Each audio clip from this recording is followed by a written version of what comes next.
The medium co-ed showdown at NCAA All-Star Nationals was one of the most talked about events of the weekend. Now let's set the scene. 2 weeks ago at Cheersport Nationals, Spirit of Texas royalty and Top Gun legends both hit their routines both days at Cheersport, and Top Gun legends won the division by hundreds of a point. Such a small margin. Fast forward to NCA, Top Gun Legends and Spirit of Texas royalty hit their routine on day one, and Top Gun Legends have a 1.4 lead ahead of royalty, a much bigger gap than the 2 weeks before at Cheersport. Then in finals at NCA, both teams go out and hit their routines, and Spirit of Texas royalty was crowned the NCAA All-Star National Champion, making a comeback with the 1.4 difference from day one. And that award ceremony was one of the most dramatic moments of the entire weekend. Same teams, same hit routine, same score sheet, but a completely different result in between days. Let's walk through how that can happen on the United scoring system. Medium co-ed is such a fun division. I know the reigning world champion Cali Black Ops will come to Worlds ready for a fight. They've always choreographed their routine to be a Worlds winning routine, not a United scoring winning routine. So when you get to Worlds, you can expect Cali Black Ops to be at the top of this conversation. As a reminder, I am not perfect. My goal is not to get all of this perfect. It is to only educate the viewers and the fans of our sport. I could miscalculate or misspeak, but please forgive me if that happens, and I hope that you find valuable information in this video. Now let's look at the breakdown from day one, and the main thing I'm going to focus on is where the separation was between the two teams. So when looking at the breakdown, the top you'll see in bold letters execution with the numbers listed. Right there is the separation for execution. If the number is red, that means that Top Gun Legends won the category, and if the number is purple, that means that Spirit of Texas royalty won the category. Now, when looking at the bottom, you can see difficulty in bold. You can see a 0.2 in pyramid. That means that Top Gun Legends won by 0.2 in pyramid. So to find the true separation, you would look at the overall category, routine, creativity, and dance. Both teams received a 0.2. That would cancel each other out, and then you would add up the rest of the red numbers. The 0.4, the 0.2, the 0.4, the 0.2, and the bottom 0.2 in pyramid difficulty, giving you a total of 1.4 difference in total score. And out of that 1.4, 1.2 of it was execution based and 0.2 of it was difficulty based. Day one was clearly decided by execution. And what most people do not realize is that day one at NCAA is worth 25% of your total score. When looking at this graphic, you can see that 1.4 separation, 25% of that is the 0.35 once it's weighted. So legends are only carrying a 0.35 lead going into day two. That reframes everything. That is not a gigantic lead. That is not something that a team cannot come back from. One of the biggest separators on day one was stunt execution. So let's watch Spirit of Texas royalties elite stunts and see where the judges could have removed points. Their co-ed section looked pretty strong with fully extended arms, no base movement from the boys. If anything, during royalties elite stunt, there was a little bit of a timing issue on the full up switch up to the scale from the outside two groups, and then a little bit of extra feet movement going up to the hand in hand and then catching the hand in hand as well. Day one, I could see them taking off in the kick double execution, just making sure the flyers are matching with what they're doing with their bottom leg, the angle of their kick of their top leg, and where their feet should be when they're spinning, and the angles of that spin. I'm not sure if it's worth 0.2, but I could see them taking off stunt execution for the kick double specifically. Now in tosses, legends were beating royalty by 0.4. So let's take a look and see what execution errors there were in the tosses, if any. I thought the baskets were stunning, but if I had to be picky about the basket tosses, I did notice that the back two are starting at completely different angles, but they're doing the same exact basket and kicking at the same angle. It's very strategic by Royalty, so that way when their flyers are in the air, they look the same, but I did notice they were starting in a different position. And then tighter legs throughout the spin. If I had to try to guess or find something, that would be it within the toss section. Those were the big separators for Spirit of Texas Royalty and Top Gun Legends on execution during day one. On day two, Royalty won in execution by 0.6. When looking at the breakdown, the top is still execution, the purple numbers are Royalty, the red is Legends, and Legends still maintained that 0.2 difficulty lead in Pyramid on day two. So when finding the difference, you take the 0.4 that's in red, and a 0.4 from the purple will cancel each other out, leaving you a 0.2, a 0.4, a 0.2, and a 0.14 to add to find the difference. That difference was 0.933. So on day two, Spirit of Texas Royalty beat Top Gun Legends by 0.933. Now that we know day two is worth 75%, we're going to take 75% of that difference, which then becomes a 0.699. Subtract the 0.35 cushion that Legends had from day one, and that leaves you 0.349, and that is the final event separation. Mathematically, this outcome was attainable. Now let's talk about where the score shifted very dramatically on day two. The thing that stood out to me the most was that the overall judge went from tying the teams on day one to giving Spirit of Texas a 0.54 lead in the overall categories. One of those scores that shifted dramatically was the formations and transitions. On day one, the overall judge gave both teams a perfect score, and then on day two gave Spirit of Texas a perfect score, and then gave Top Gun Legends a 1.8, causing a 0.4 separation in formations and transitions alone. Let's see if I can find any formation and transition issues within Top Gun Legends Day 2 performance. Shout out to Andy Simon and his YouTube channel for providing the best cheerleading video content of live performances from the world's most popular events. If you do not follow him on YouTube or Twitter, make sure you check out Andy Simon's YouTube channel and become a subscriber. Now, when watching these teams, especially teams like Legends and Royalty, it's so hard to be critical because the level of perfection is so high. So it is the judge's job to try and critique them and find things that do not match. So for example, the very first thing that I noticed is during the one to fulls, the two girls on the outside do not match when they're landing. They're landing a full panel different from each other. That full panel could be an issue with formations. I'm not saying that's the reason. I'm not on the panel. I don't have the score sheets. I'm just giving examples of what the judges could take off for or could see when giving credit or when taking away points on formations and transitions. It's very challenging. The level of perfection and cleanliness of the choreography and the transition is very smooth. Maybe that transition at the back of the floor during the jumps with the athlete rushing to the next spot. The male athlete that's dropping from the right and running all the way around the back of the floor, the overall judge could take off.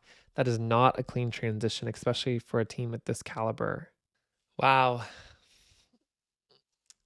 For them to get a 1.8 on formations and transitions, I would love to see the comments and the reasons why. It was very challenging for me to find reason to take off 0.2 with formations and transitions, but that 0.4 separation in finals caused a major shift in the total score. The other separating category from day one to day two in the overall section was the showmanship.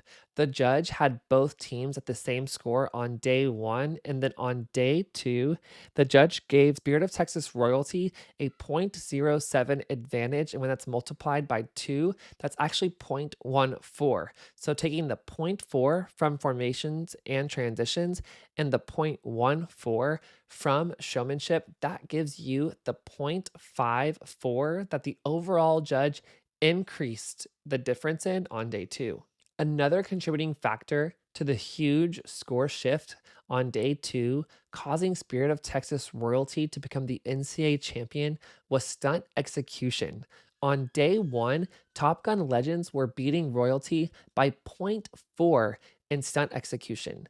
On day 2, that completely reversed, and Spirit of Texas Royalty beat Legends by point 0.4 in stunt execution, making that a point 0.8 swing, almost a full point swing in stunt execution alone over the weekend. Royalty was sitting point 0.4 behind Legends here, and then they go to beat Legends by point 0.4. That's where I'm showing that point 0.8 swing on the breakdown. Let's watch the stunt execution from Legends on day 2 and see where the judges could have potentially taken off execution points. This team is one of the most dynamic and clean stunning teams across the industry, so I'm curious to see what the judges saw. A little tiny bit of a synchronization issue on the full up switch up on the left group splitting center. I'm not sure if it's room or big enough to take off points, but I'm doing my very best to try to find a reason for the judges to remove execution points. The timing of the scorpion pull was a little off. Okay, so after studying most of the stunt execution, it was very, very difficult to find anything that the judges could take off a driver for. After watching, I feel pretty confident that any type of execution driver removed was from the kick double dismount. I felt like that was the least synchronized element of their entire stunt. The angles of where the flyers are kicking and what they're doing with their bottom leg, as well as the angles of where their body are actually spinning, do not match across all 7 flyers. The catches were a little bit sloppy because throughout the routine, they do such a good job with freezing in their toss catches, freezing in all of their pyramid catches, and I would say that there was a lot of movement on the catch of the kick double dismount. A very similar situation happened with the toss execution. On day 1, Legends were winning by point 0.4 in execution, and then on day 2, Royalty was winning by point 0.2 in execution, making that a point 0.6 swing in tosses alone. Similar to the kick double dismounts, the synchronization of the baskets is a little bit off on the takeoff. The timing and the angle of the flyer's kicks do not match, and the height of the baskets could be a little bit more uniform, as well as the body line when spinning, making a straight line and making sure the flyers match throughout the body line.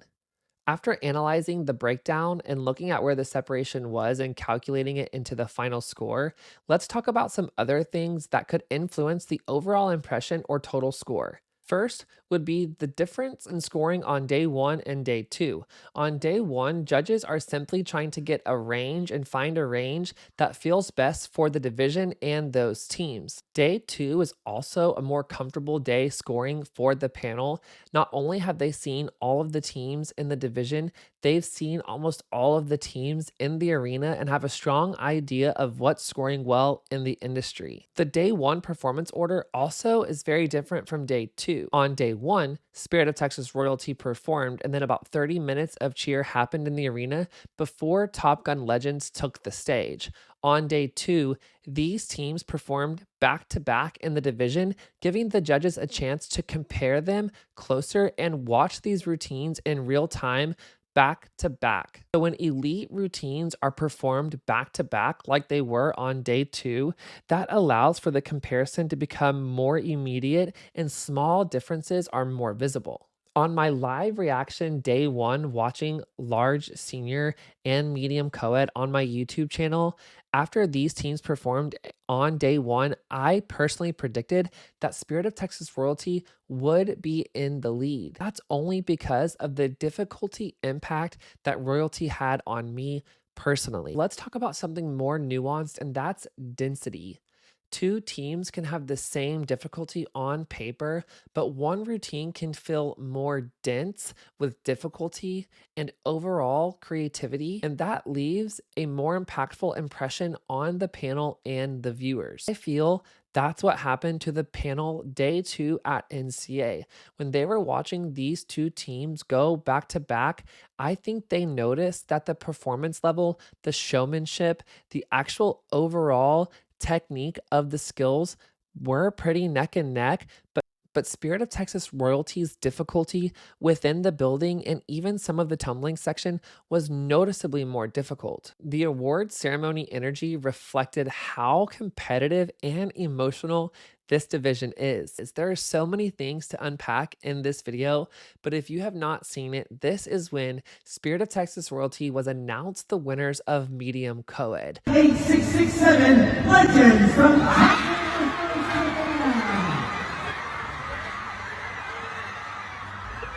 Was it a shock to most viewers because of the big lead from day one? Yes. But what I want to talk about is the culture of our sport and its awards.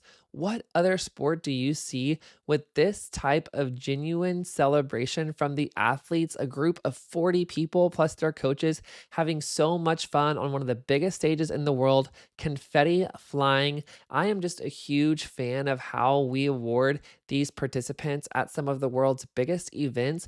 But what other sport do you see some of your biggest competitors celebrating with you? As soon as royalty was called, California Black Ops, the reigning world champion, were celebrating with royalty as if they had just won NCA.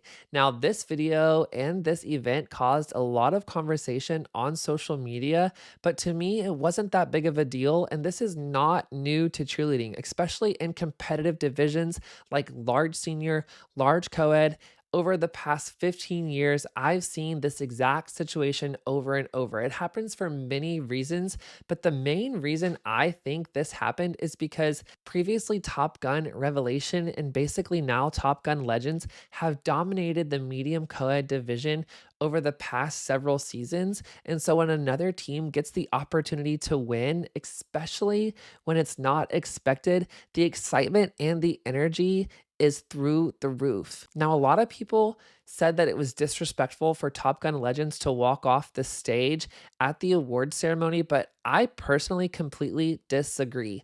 They have all of the coaches shake hands in good sportsmanship before the awards are announced for this reason. Now, I'm sure the Legends athletes and the Legends coaches will congratulate the Spirit of Texas Royalty staff or their athletes, but doing so in that emotional moment is probably not the best time. These kids were expecting to win NCAA Nationals and it didn't go their way. And of course, those emotions are going to surface. And I personally agree with the decision. Now, I know that the awards and the results were a shock to everyone and it was a very dramatic event, but after watching this video, I hope you can find a better understanding on how this can happen. To reiterate, I'm not saying that I agree or disagree with the scores or the judging or the placements. I'm simply trying to give examples and show how this could have happened with scoring. I respect these two teams, these programs, these coaches, the judges, everyone involved so much. And my only goal is to educate the fans of this sport. I'm using these two teams as an example, but this was a common theme across NCAA this weekend. So if you felt like your team or a friend's team were in a similar situation where multiple teams were hitting zero both days and the placements were shifting between days, show them this video as an example of how this could happen. Now that you've seen the math and the mechanics, how do you view the result? Does day 2 feel a little bit different after watching this? Let me know in the comments. Thank you so much for watching and check out my other content and subscribe to my channel.